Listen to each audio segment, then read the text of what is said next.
Mundial, David Páramo, buenas noches. Cada vez se ve más cercana. Y ahorita que escuchábamos a Donald Trump pensaba en aquel chiste viejo de que va un señor en el periférico y empieza a decir, tengan cuidado en el radio, tengan cuidado, porque hay un loco que va en sentido contrario. ¡Uno! ¡Si son un chorro!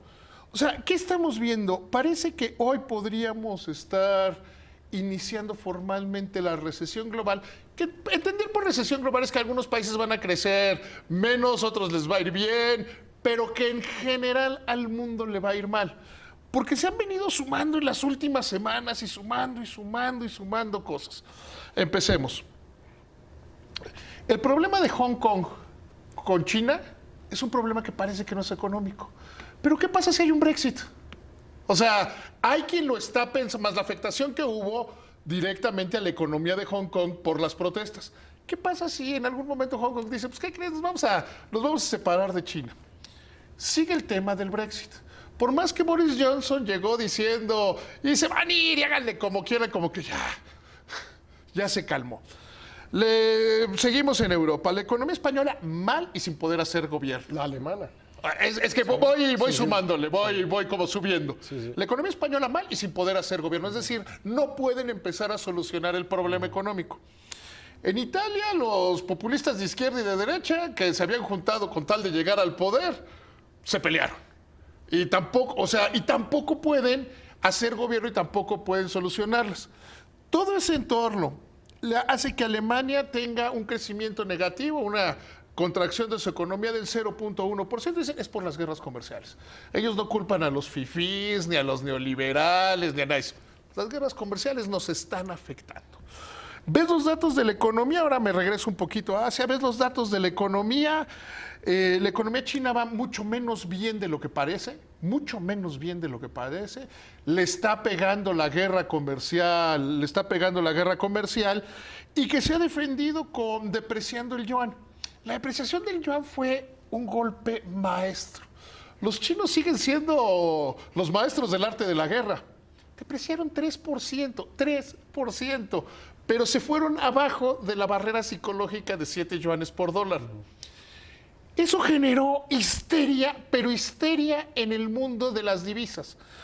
Porque a diferencia de Estados Unidos, que Estados Unidos tiene un tipo de cambio libre, o México que tiene un tipo de cambio libre, y si quiere hacer algo con el tipo de cambio, tiene que salir Trump con su estilo a amenazar y a decir que Powell es un despistado y que el problema no es China, sino la Fed. Ellos sí pueden decir, ¿qué creen? El Banco Central chino acaba de decidir, iba a decir el Politburó, pero ellos no tienen Politburó, ¿no? El Comité Central del Partido Popular de China decide que, oye, el yuan, 6 por dólar, 5 por dólar. Y Trump se peleó con alguien que lo podría defender de eso. Se la vive diciendo que la Organización Mundial de Comercio es una porquería y que no funciona. El único que se queja de que China juegue así como juega con su divisa es la Organización Mundial de Comercio. Entonces no puede decir, ¿lo van a ir a ver con la Organización Mundial de Comercio? Pues no, los amenaza porque sienten que se pueden ir.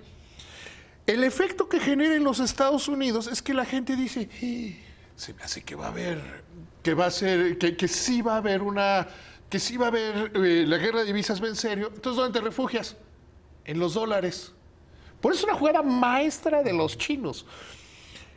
El dólar se empieza a apreciar y apreciar. Y hoy se presenta un fenómeno que le llaman de curva invertida. Generalmente el bono de 10 años vale más del gobierno de Estados Unidos que el de 2. Siempre que se ha invertido esta curva, hay recesión. No necesariamente es el caso, porque como hay una guerra de divisas en medio, con un menor crecimiento de la economía de los Estados Unidos, que va a crecer, la economía de Estados Unidos va a crecer como entre 1,5 y 2. O sea, sigue creciendo la economía de los Estados Unidos. Por eso no podemos tomar aquella de la curva invertida, porque no se cumple, no es un factor que tenga que ver con la economía interna, sino que tiene que ver con una guerra de divisas. Siguiendo en América, pues hoy Macri sacó todo su arsenal y no le funcionó.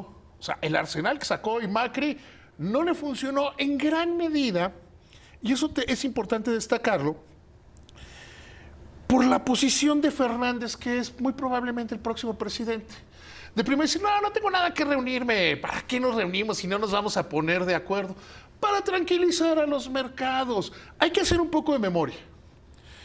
Cuando López Obrador gana, manda mensajes tranquilizadores a los mercados. Lo primero que hace, su discurso del día que gana las elecciones, empieza hablando de estabilidad económica. Sí. Y hace un buen discurso de estabilidad económica. En acciones que toma, más allá de impulsar el TEMEC, se reúne con el presidente Peña y se llevan muy bien y son muy amigos y le presenta Palacio Nacional. Y luego, ¿qué hace? Se junta conmigo. Y hablan bien el uno del otro. En Argentina no. Entonces dicen en Argentina, pues, ¿qué va a pasar? Pues, ¿qué va a pasar? Que hoy vuelve a caer la bolsa, que hoy se vuelve a depreciar 4%, que en una semana llevan una depreciación del 30%. Y este es el entorno que explica qué está pasando globalmente y hay que entender qué está pasando en México. En México la Bolsa Mexicana de Valores está en el peor nivel de los últimos 5 años. Hay que recordar que no hace mucho la Bolsa Mexicana de Valores estaba arriba de los 50,000 puntos. Ahorita está entre 38 y 40,000 puntos. O sea, ha sido una mala inversión. La economía está estancada. La economía está estancada. No es un debate semántico. Si recesión, si no recesión. El próximo 23 veremos ya el número definitivo del INEGI. Por el otro lado, aparte de las señales encontradas, la presión fiscal que se está registrando, primero por el bajo crecimiento y segundo por los anuncios que están haciendo los legisladores en materia fiscal, están poniendo todavía más tenso. ¿A qué me refiero? Creo que, por ejemplo, sí está muy bien luchar en contra de las facturas falsas. Bien, es una obligación que tiene el Estado mexicano. Pero en las propuestas que están en el Congreso o que se han mencionado en el Congreso, prácticamente te llevan a que si cometes un error fiscal, pueden decidir meterte a la cárcel y quitarte tu patrimonio. Por un error, no por un acto de corrupción. Porque te equivocaste al llenar o tu contador se equivocó y pasó algo. Entonces, es excesivo. Coparmex ha venido advirtiendo de que, oigan, hay que tener cuidado porque errores se pueden convertir. Entonces uno dice, no, pues que tengan cuidado. Sí, lo que genera cuando es muy agresiva la ley fiscal es que la gente se vaya a la economía informal y que vayamos en contra del principio de convertir en formal a la economía. Por eso, si te fijas, el SAT está haciendo su trabajo, pero lo está haciendo de una manera prudente. Deberían los legisladores sentarse con el SAT y que les explique cuál es la estrategia de uso de información en lugar de andar diciendo, no, y además va a ser que equiparable al terrorismo. Entonces, entonces espérame, si doy una factura falsa, es equiparable al terrorismo, pues mejor me voy a la economía ilegal. O sea, tienes que hacer leyes, pero tienes que hacer leyes que sean posibles. Entonces tienes que oír a los expertos, no a quienes lo hacen. Por el otro lado tienes a Mario Delgado, que es muy ocurrente, muy simpatiquito, muy chistosito. Debería tener un stand-up. No, ¿por qué no bajamos a la mitad del superávit primario? Y porque no he hablado con Hacienda, pero ya hablé con las calificadoras y a ellas sí les gustaría. No es cierto. Mantener en 1% del PIB el superávit primario ha sido la pieza clave que ha mantenido la economía y que preserva el grado de inversión del país. Cualquier cosa menos que quizá eso. No, quizá porque estaba planteado que en 2020 fuera 1.3 del PIB. Quizá quedarse en 1, quizá decir, vamos a quedarnos en 1.9, 1.5. ¿No? Pero bajarlo al 0.5 es una... Pero gracias a Dios hay otros legisladores como Ramírez Cuellar, también de Morena, que ellos sí le entienden. Ramírez Cuellar le entiende muy bien, ¿eh?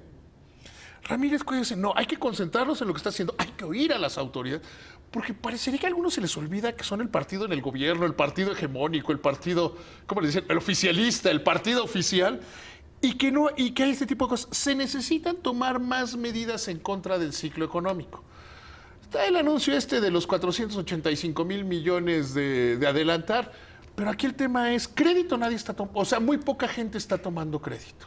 Puede la banca de desarrollo, puede la banca privada decir, no, tenemos 500,000 millones de pesos, sí, pues, sí, colocar crédito nadie lo está tomando. Entorno, ¿no? Y por el otro lado, sí adelantar las licitaciones funciona. Mañana, ¿qué va a decidir Banco de México? Porque es otra de las piezas. ¿Va a dejar así? Hay quien dice, para estimular a la economía, se podría bajar la tasa de interés y además que tenemos 2 meses consecutivos con la inflación abajo de 4. Ese es el punto. Primero, la inflación subyacente está creciendo. Sí. Y está más alta que la inflación normal, la inflación general. Punto número 2. Una de las razones de las altas tasas de interés ha sido evitar los efectos de segundo orden en materia de tipo de cambio. Si se deprecia el peso, los productos importados suben de precio. Y esa es la obligación central de Banco de México. Yo no sé si la votación va a ser 3-2 o 4-1.